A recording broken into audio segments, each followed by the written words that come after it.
with my video, I didn't really make what I thought was an effective short film. I'm not saying my film was bad, but if I did it again, I would have made it a bit more hard-hitting, a bit more dark.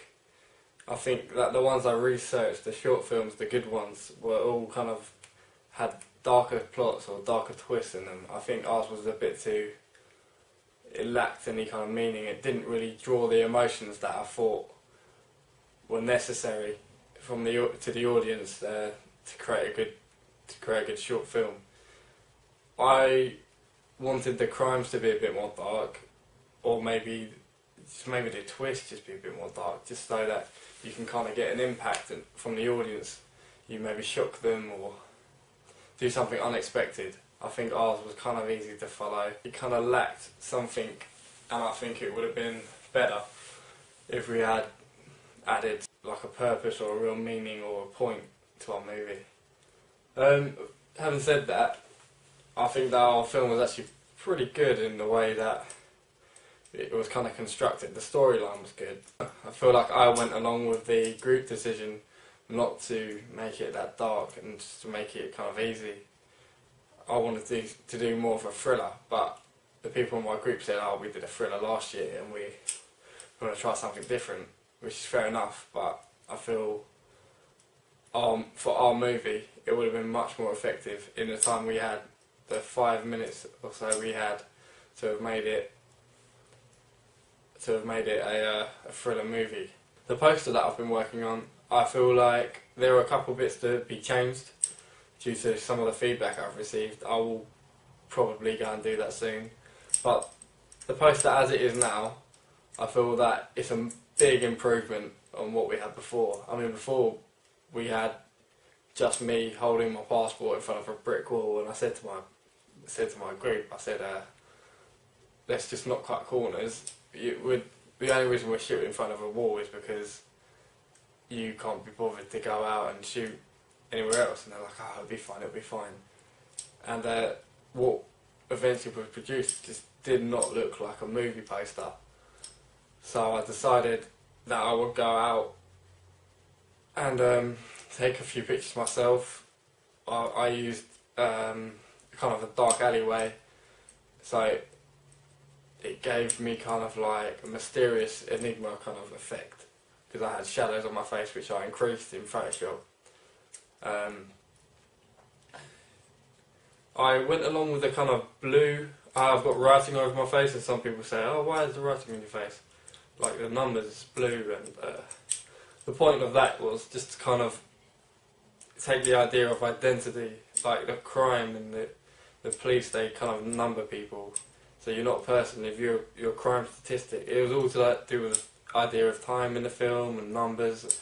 I thought were quite relevant in the form of identity in this film. I used the same text that I used in the movie on my poster, so I feel like that kind of creates some sort of synergy between the two products.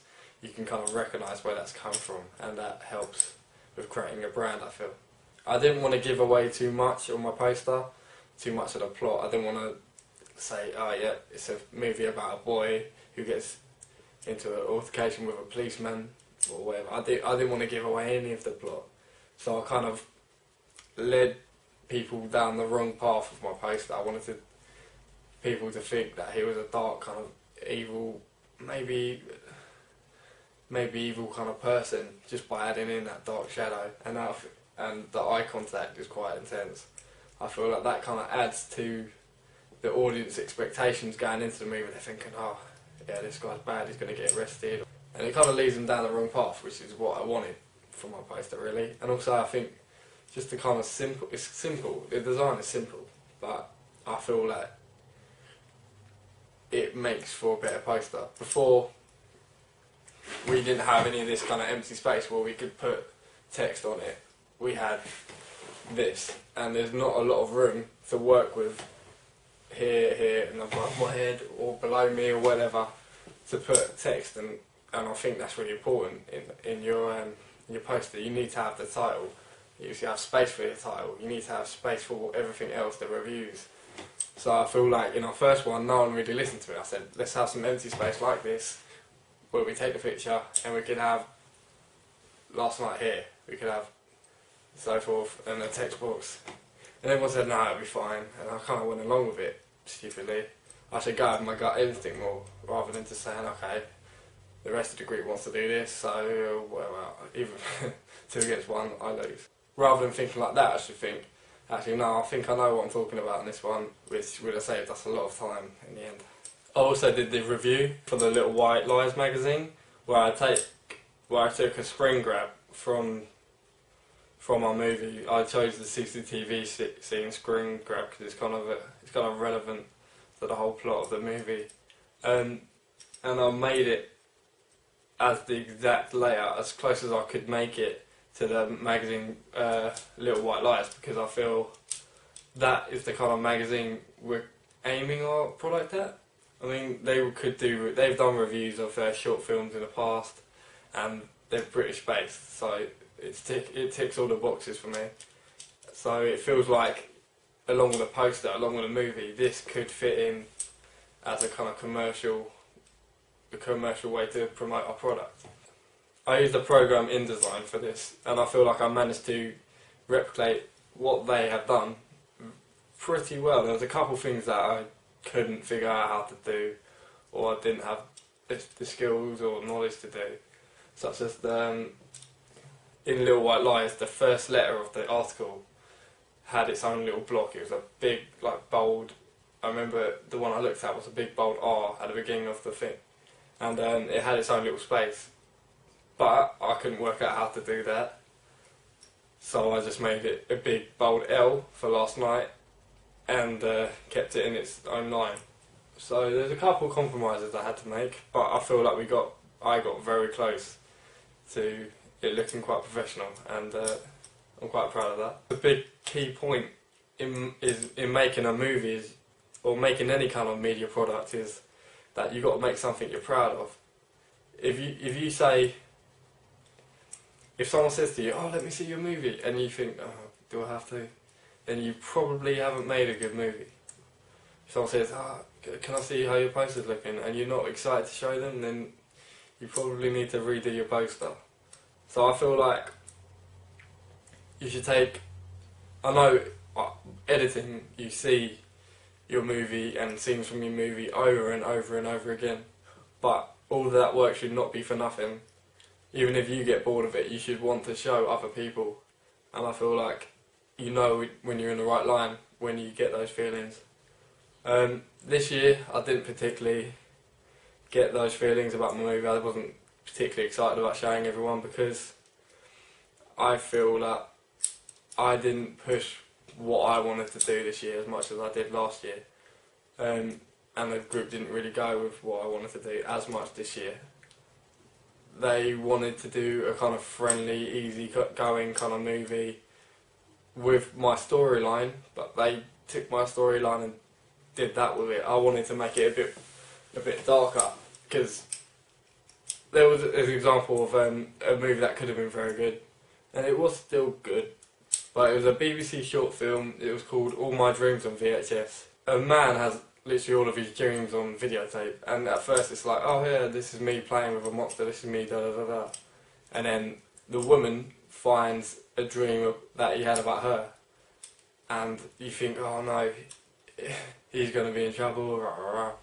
And it ends out just being, oh, I like that, rah, rah. I thought that could have been like, you could have got a bit darker with that kind of storyline. It kind of was a bit too light-hearted. But with our movie particularly, I feel like there's either one way to do it, which is you do it and you provoke a reaction from the audience or some sort of emotion. It shouldn't just be a kind of passive experience watching a short film. It should really, you've only got 5 minutes, well we did, so you should really grab your audience's attention or provoke some sort of reaction in that 5 minutes, otherwise it's 5 minutes wasted. I feel like the audience for our movie was probably male, 15 to 25, that's what we kind of set out to be, but it's not specific because we don't really have a specific genre. So in order to appeal to that audience, I chose to make a kind of dark poster. Like I've said before, with the shadows, it's kind of intriguing, the numbers, it all links into crime, and the blue has connotations of police. I kind of play to that kind of market of crime and what have you, which is generally a male market. We were aiming for the 15 to 25-year-old male market.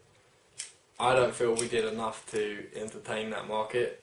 I feel like our movie was okay, it was good, but we didn't do everything we possibly could have to make a good movie, in the sense that I would have liked to have had people watch my movie and then say, wow, that was actually really good.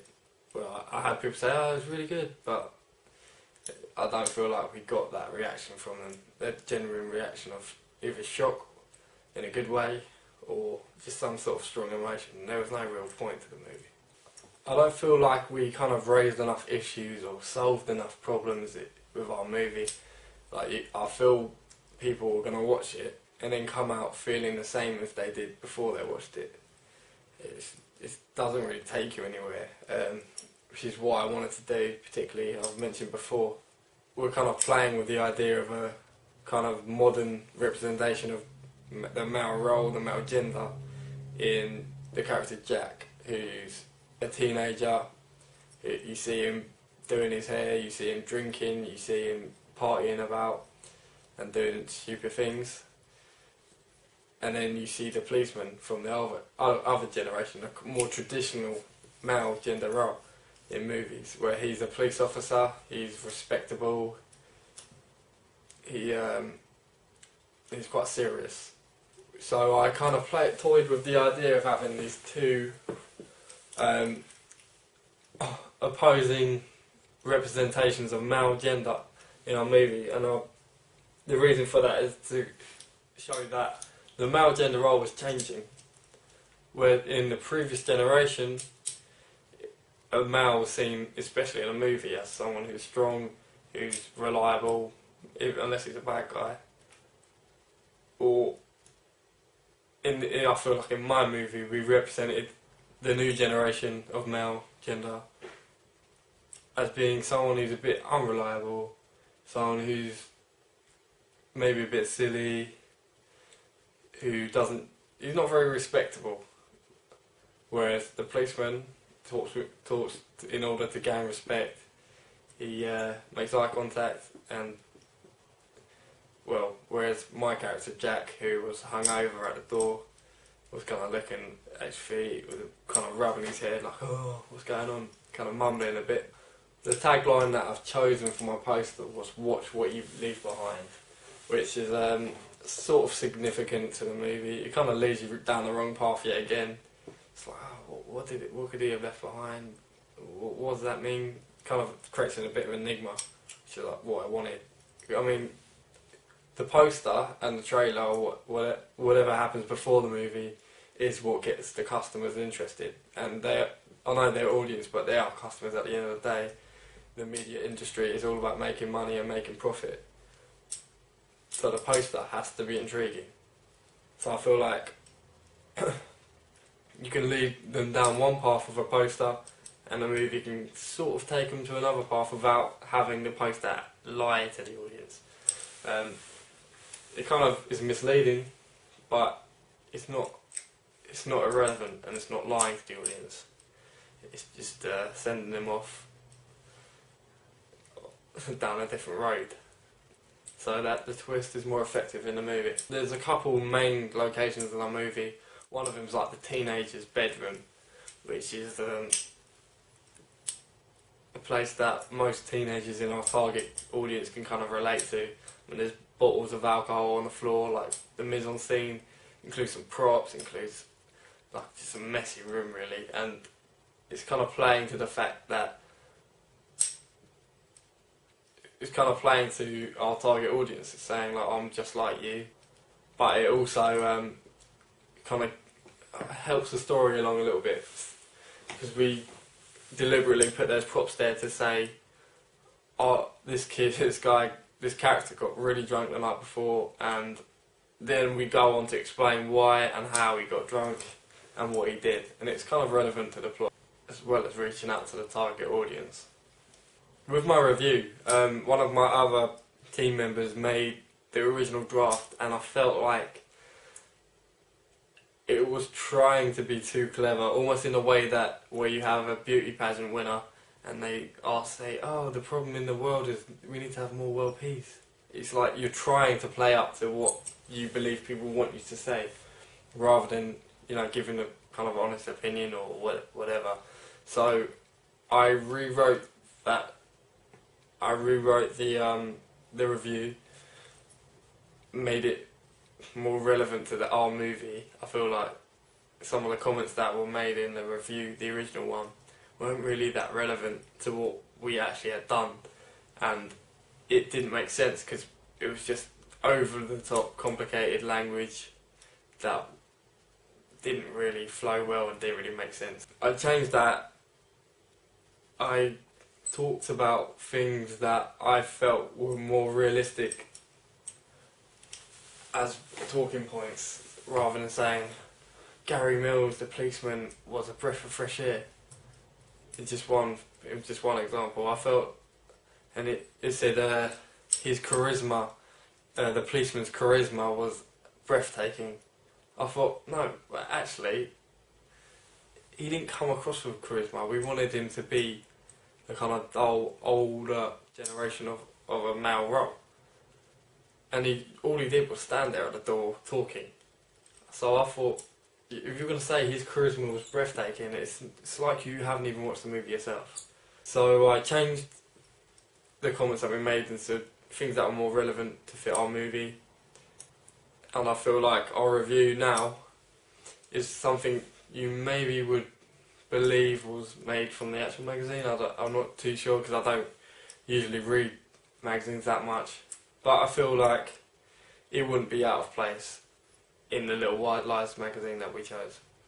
It was effective in kind of creating some sort of want for the audience to go out and see our product, particularly our target audience, with the blues and the blacks and the kind of mysterious look on my face that I portrayed in the poster.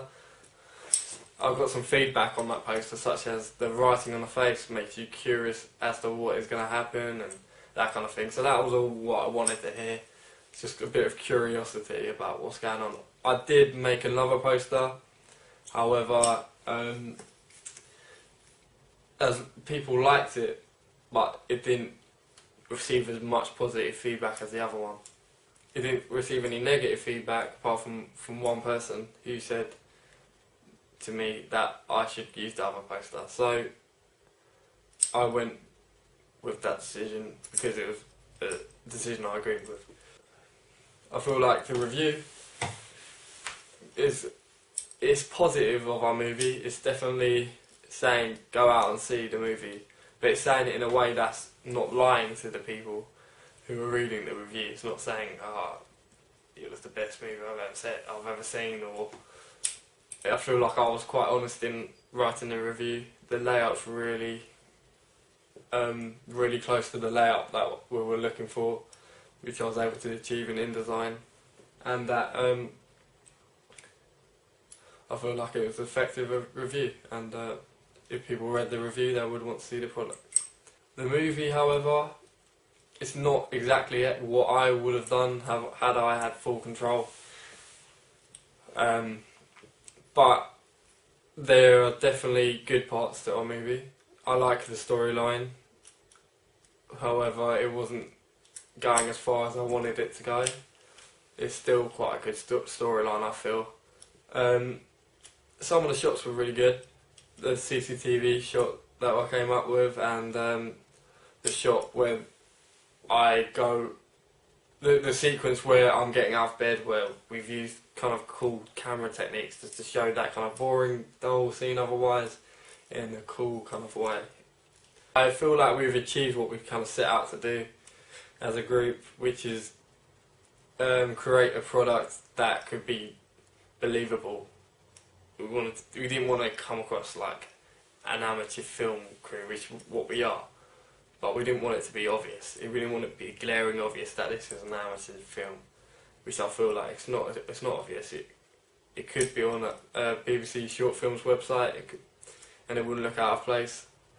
However, I think if I did it again, I would experiment more with different camera angles, much more artsy kind of camera angles, and definitely, I would have made the movie much more hard hitting and try and provoke some emotion from the audience, which is what the best short films do, which I found out through my research.